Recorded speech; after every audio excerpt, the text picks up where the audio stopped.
12th history புக்கில் இருக்கக்கூடிய ரெண்டு முக்கியமான இன்ஃபர்மேஷன் பார்க்க போகிறோம். ஒன்று வந்து பார்த்தீங்கன்னா டிபி மெக்காலே அவரை பற்றியும், இன்னொருத்தர் தாதாபாய் நவ்ரோஜி அவரை பற்றியும் பார்க்க போகிறோம். ஃபஸ்ட்டு டிபி மெக்காலே பாருங்கள்.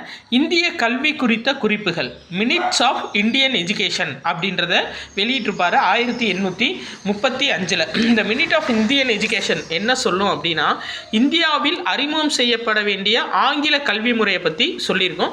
அப்போது இது கேட்பாங்க கொஸ்டினில் முக்கியமாக, இந்தியாவில் அறிமுகம் செய்ய வேண்டிய ஆங்கில கல்வி முறையை வடிவமைத்தவர் யார் அப்படின்னா டிபி மெக்காலே. எதில் சொல்லியிருப்பார்னா 1835 இந்திய கல்வி குறித்த குறிப்புகள் மினிட் ஆஃப் இந்தியன் எஜுகேஷன் அப்படின்றதுல சொல்லியிருப்பார்.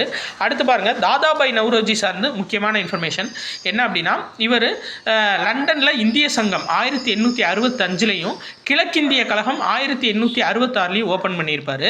இவர் எழுதின முக்கியமான புக்கு என்ன அப்படின்னு பார்த்தீங்கன்னா, இந்தியாவில் வறுமையும் பிரிட்டிஷ் தன்மையற்ற ஆட்சியும் அப்படின்ற புக்கு 1901 எழுதியிருப்பார்.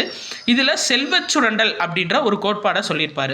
இது ரொம்ப ரொம்ப முக்கியமா. இந்தியாவில் வறுமையும் மற்றும் பிரிட்டிஷ் தன்மையற்ற ஆட்சியும் என்ற புத்தகம் எழுதினது யார் அப்படின்னா தாதாபாய் நவ்ரோஜி 1901.